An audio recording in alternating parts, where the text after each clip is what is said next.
हूं आपके पास। आर.के. मिश्रा जी, अब ये बताइए, अब ये जिस तरीके से हाफिज साहब ने पूरा मामला सामने रखा है, वो कुछ और ही इशारा कर रहा है। जिस मंच की ये बात कर रहे हैं, वो मंच किसका है ये मुझे बताने की जरूरत नहीं है। जिस तरीके से ये पूरा एपिसोड घूम रहा है, जिस तरीके से ये पूरी चीजें आगे बढ़ रही हैं, और जो हाफिज साहब ये कह रहे हैं कि आप घोषित कर दीजिए, किसने रोका है? केंद्र सरकार जो है वो कानून बना दे, केंद्र सरकार के हफ्ते में बनना है, कैसे बनना वो रंजना जी ने बता दिया। उत्तर प्रदेश की सरकार भी इसमें विधेयक पास करके, बिल ला करके अपनी तरह से अपनी काम तो कर ही सकती है। अभी दिक्कत कहां है? शेखर जी, मैं हाफिज साहब का मैं समझ रहा था, जो कि बहुत अच्छे विद्वान व्यक्ति हैं और अच्छा बोलते हैं, अपने विषय को बेहतर तरीके से रखते हैं। लेकिन इस तरह का अगर आप आरोप लगाते हैं तो मुझे लगता है कि कहीं ना कहीं आप भी अंधेरे में हैं। सरकार कहां से कौन से मौलाना को पकड़ के लाएगी और सरकार उस मौलाना से इस तरह के बयान दिलवा देगी? मुझे लगता है जो कि क्या आपको ये नहीं लगता, जो कि जिस तरह से हम लोगों ने देखा है, जो कि आज से जब कांग्रेस की सरकार थी उस समय में किस तरह की प्रवृत्ति हुआ करती थी, उस समय में क्रियाकलाप कैसी हुआ करती थी। उत्तर प्रदेश के अंदर में जब मुलायम जी की सरकार थी उस समय में क्या प्रवृत्ति थी, अखिलेश जी की सरकार थी उस समय में क्या प्रवृत्ति थी। तो मुझे लगता है जो कि इसको थोड़ा सा समझने की जरूरत है। और हाफिज साहब को मैं बोलूंगा, इस तरह के बयान देने का प्रयास न करें। जहां तक अभी रंजना जी ने कहा था जो कि एनिमल के लिस्ट से हटा देने के लिए और उसके बाद उसमें उसके एक अलग कानून बनाने चाहिए, तो मुझे लगता है कि ये पर्सन टू पर्सन टॉक से भी हो सकता था। इसमें मुझे नहीं लगता जो कि इस तरह के आंदोलन की जरूरत थी। और इस तरह के आंदोलन करके मुझे लगता है कहीं ना कहीं विपक्षी दलों को आपने वो जगह दे दिया, वो स्पेस दे दिया आपने, जिस तरह से उनके बयान आ रहे हैं। तो ये सरकार के साथ भी आप उस तरह से बात कर सकते थे, क्योंकि इस तरह की हमारी भावनाएं हैं, इस तरह के विषय हैं, इसके ऊपर में आप क्या कर रहे हैं? आंदोलन की कहीं अरे वो बात करने तो बात तो वो कर ही रहे थे, बात तो करना चाहते ही थे, बात करने के लिए तो लखनऊ आ रहे हैं, लेकिन उस बीच में पॉस्को भी लगा दिया आपने। अब बात करे भी तो आदमी कैसे, इतने झंझटों में उलझा दिया है आपने शंकराचार्य जी को कि वो बात करें भी तो कैसे करें, किससे करें। एक कह रहा हम स्वागत करेंगे, दूसरा बटुकों का सम्मान कर रहा है, तीसरा कालनेमी बता रहा, करे तो आदमी कंफ्यूज हो रहा है। अब मौलाना जी फायदा उठा रहे हैं इसका, चतुर्वेदी बन के उठा रहे हैं। मतलब एक तो करेला उसमें नीम चढ़ा है। शेखर जी, मैं कह रहा हूं माघ मेले में जो भी घटना घटी है वो मुझे लगता है दुर्भाग्यपूर्ण था। और मुझे लगता है जो कि उसके ऊपर में इस तरह का, जिस तरह से चोटी खींचने का ये प्रयास या प्रशासन के साथ जो झड़प हुई थी, मुझे नहीं लगता जो कि इस तरह की कोई कठिनाइयां होनी चाहिए थी।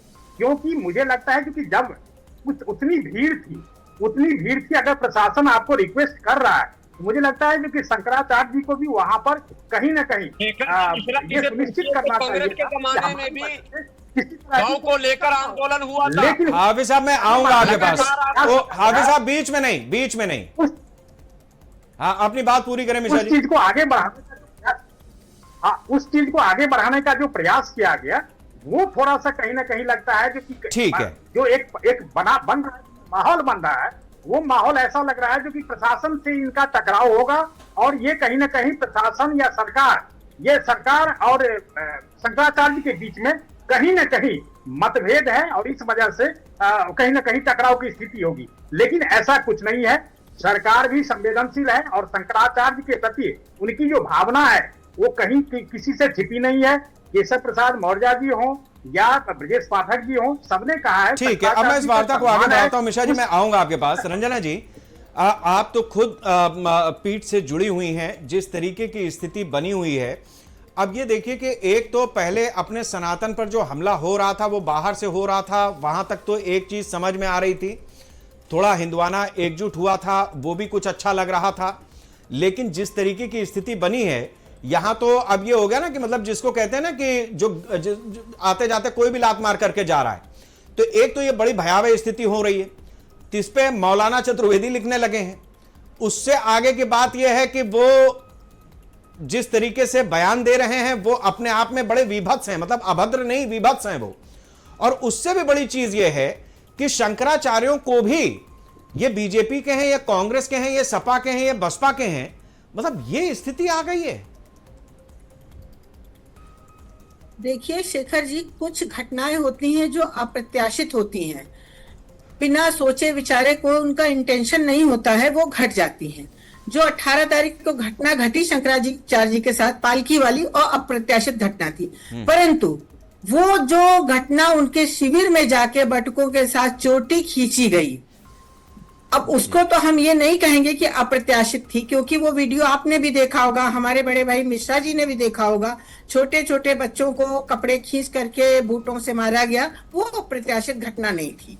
उसके लिए केशव प्रसाद मौर्य जी ने भी खेद प्रकट किया, ब्रिजेश पाठक जी ने भी खेद प्रकट किया, और अन्य बड़े नेताओं ने भी। लेकिन अगर यहीं पर हमारे मुख्यमंत्री जी उस घटना के लिए 2 शब्द बोल देते तो सारी बात वहीं समाप्त हो जाती।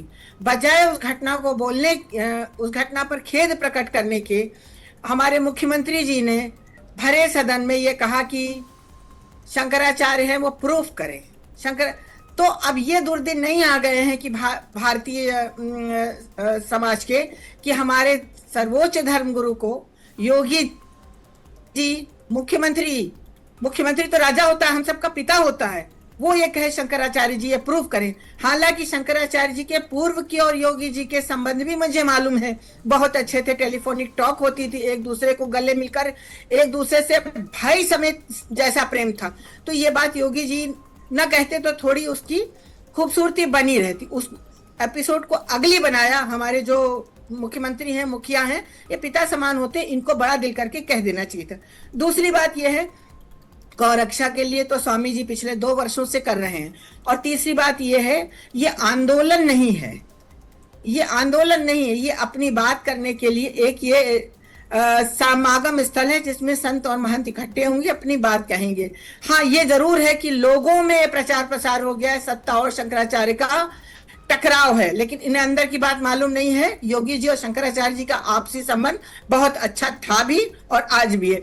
इसी गलत फहमी के कारण इन मौलानाओं की हिम्मत पड़ गई है कि निकल करके योगी जी की माता जी के ऊपर उल्टे सीधे बयान करें, शंकराचार्य जी के ऊपर बयान करें और भारत की जनता के ऊपर, सनातन धर्म पर प्रहार करें। यहाँ पर ये संवेदनशील मसले हैं। यहाँ पर ठीक है, शंकराचार्य ने नहीं कहा तो योगी जी को ये बात कह देनी चाहिए थी।